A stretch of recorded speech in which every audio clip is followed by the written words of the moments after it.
Hello everyone, combine study point YouTube channel पर मैं रवि जांगड़ा स्वागत करता हूं आप सभी का।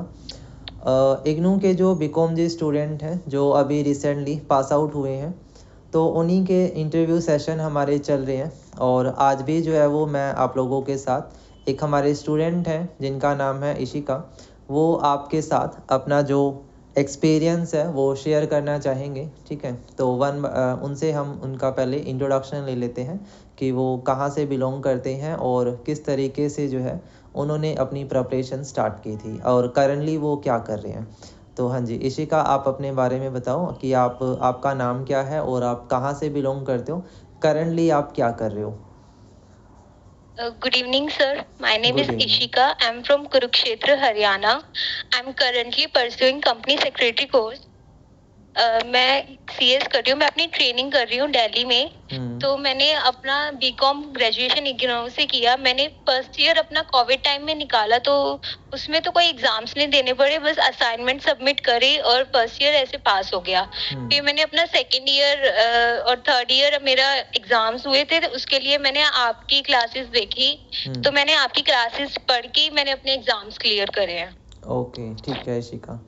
अच्छा, तो अभी आप जैसे करंटली पढ़ भी रहे हो, जैसे CS का आप करके आए हो, और इसके अलावा भी आपने जो है वो इग्नू के जो बीकॉम जी प्रोग्राम है उसको पढ़ा है। ठीक है, तो देखो कॉमनली होता क्या है कि भाई जब हम इग्नू के अंदर एडमिशन लेते हैं तो हमारा जो थिंकिंग है वो ये रहती है कि भाई हमें कम से कम टाइम में ज़्यादा से ज़्यादा चीज़ें मिल जाएं और हम अपने एटलीस्ट जो है वो एग्ज़ाम को क्वालिफाई कर पाएँ, एग्ज़ाम पूरा कर पाएँ। तो क्या आपने भी ऐसा ही सोचा था? जी सर, जो CS स्टूडेंट्स होते हैं उनकी प्रेफरेंस वैसे होती है CS क्लियर हुए।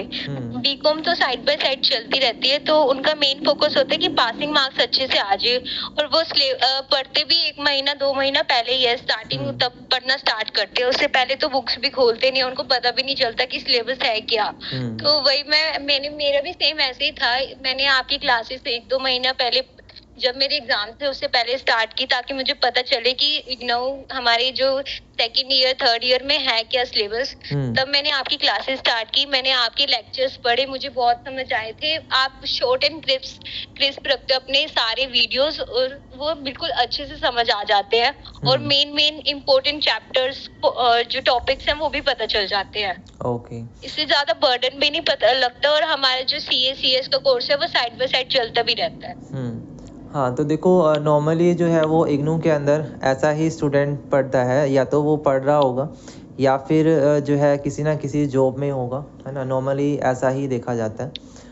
ओके, जैसे एग्ज़ाम से पहले आपको किस तरह की हेल्प मिली है वो भी थोड़ा सा बताओ चैनल की ओर से। क्या आपको हेल्प मिली एग्ज़ाम से पहले? मान लो कि कल आपका एग्ज़ाम है, तो एग्ज़ाम से पहले आपको क्या मिला, क्या क्या चीज़ें आपको दी गई या किस तरह से आपकी हेल्प हुई? यस सर, कल मेरा एग्जाम है। मैं यूट्यूब पे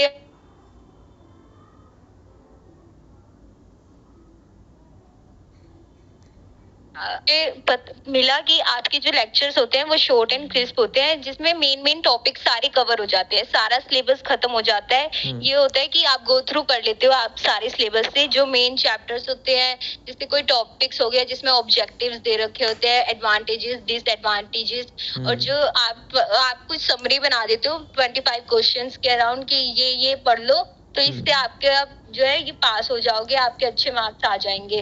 तो ये मैंने भी ऐसे ही किया था, मैं अपनी नोटबुक में लेती थी और इसी को बार बार करती रहती थी, राइटिंग प्रैक्टिस, ताकि मेरे को बाद में जाके दिक्कत ना हो और मेरा जो है होल्ड बन जाए कि हाँ ये तो अब लर्न हो ही चुका है। हाँ, ओके।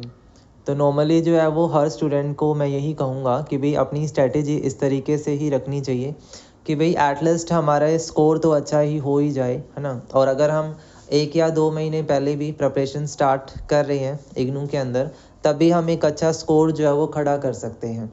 ठीक है, अलोंग विद असाइनमेंट्स का एक बहुत इंपॉर्टेंट रोल रहता है, लेकिन उसके बाद सेकेंडरी रोल जो है वो हमारा एग्ज़ाम का ही होता है, थियरी का। तो ये चीज़ अपने ध्यान में रखनी है। और इशिका एक ऐसे स्टूडेंट है जिन्होंने फ़र्स्ट टाइम में ही अपने सारे के सारे एग्ज़ाम जो है वो क्वालिफ़ाई किए हैं। तो ये सबसे बड़ी बात है। और अपनी CS एग्ज़ामिनेशन को जो है वो कर रहे थे, लेकिन उसके बावजूद जो है वो इशिका आपने फर्स्ट टाइम में ही जो है अपनी पूरी कंप्लीट डिग्री जो है वो कर ली है बिना किसी रीअपीयर के। नॉर्मली जो है वो स्टूडेंट्स रीअपीयर को बोलते हैं कि रीअपीयर आती है। आपको क्या लगता है कि रीअपीयर आने के पीछे वजह क्या रहती है, कहाँ पे कमियां हैं?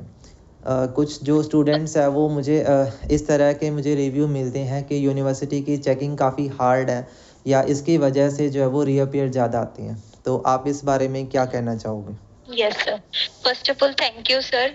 मुझे ऐसी दिक्कत तो नहीं आई थी कि मुझे अपने एग्जाम्स दोबारा देने पड़े। मुझे सही था कि पढ़ने में दिक्कत नहीं हुई थी और आपका मतलब समझ में आता था सब कि हमारा सिलेबस ऑलमोस्ट मैच करता है CS से।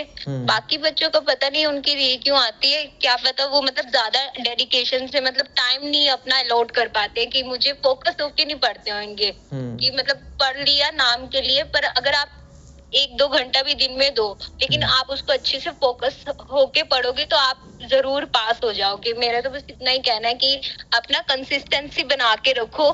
आप एक डेडिकेट कर दो टाइम कि हाँ इस समय मुझे पढ़ना है, इतना टाइम इसको देना ही देना है, तो मैं ज्यादा टेंशन भी नहीं होगी और आपका सिलेबस भी खत्म होता जाएगा और आप पास भी हो जाओगे अच्छे मार्क्स से।